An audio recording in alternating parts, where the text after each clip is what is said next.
गांव में एकदम से सन्नाटा छा गया जब गांव के दो लोग पास ही पड़ी तालाब के किनारे तो लाशें पड़ी हुई मिली।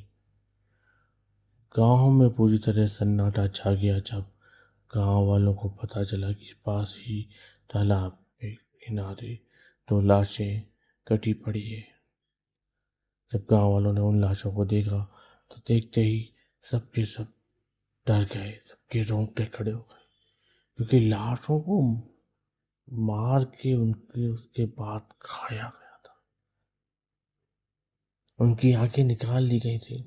और ये काम किसी जानवर का नहीं, इंसान का भी नहीं था, ये काम किसी ऊपरी आत्मा का था। डरने वाली बात है। और गांव वाले घबरा भी गए, इतनी बेतहाशा दरिंदगी से उनको खाया गया था। और साथ ही पास में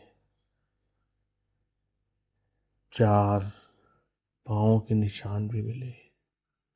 अब वो आते हुए थे, जाते हुए ये समझ में नहीं आया। किसी का कहना था कि वो चुड़ैल के पाँव हैं जो घूमे हुए थे, क्योंकि जानवर के पाँव नहीं थे।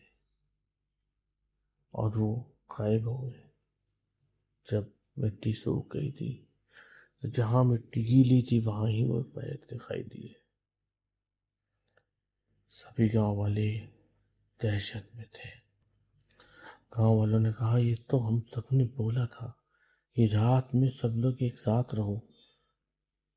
पंडित जी ने बताया था ना कि कुछ प्रेत आत्माओं का वास इस तालाब के पास है, तो इन लोगों को यहाँ रात में आना ही नहीं चाहिए था।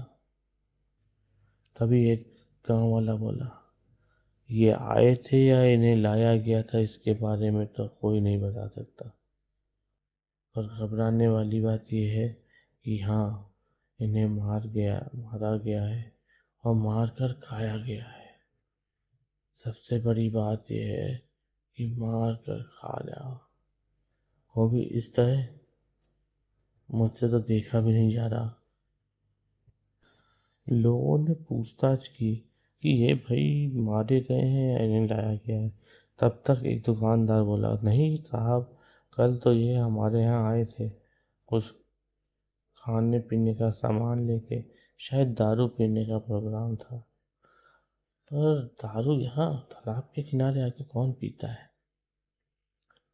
पियेंगे तो खेत खलिहान में पियेंगे, यहाँ कहाँ इतनी दूर गांव से आए और खाने का सामान लेकर यहाँ थोड़ी आएंगे। सबने बोला, बात तो सही है तुम्हारी। अब क्या किया जाए? सबके सब घबरा गए। पंडित जी सामने आए। पंडित जी ने कहा, हमें एक सुरक्षा चक्र बनाना पड़ेगा। इस सुरक्षा चक्र के अंदर हम लोग रहेंगे और इसके बाहर ये आत्मा है, वरना इस गांव का कोई भी आदमी बचेगा नहीं। मैं एक काम करता हूँ, पूरे गांव की चारों तरफ एक सुरक्षा चक्र बना देता हूँ और रात में आसपास के गांव वालों को भी बता दो कोई इस रास्ते से ना आए, क्योंकि एक बार इंसानी खून आत्माओं के लग गया है तो अब वो बार बार हमला करेगी। सभी गांव वालों ने उस पंडित जी की बात मानी। हवन हुए और गांव के चारों तरफ एक सुरक्षा चक्र लगा दिया गया। बाकी अब आगे क्या होगा, इसके लिए आपको देखना पड़ेगा, सुनना पड़ेगा।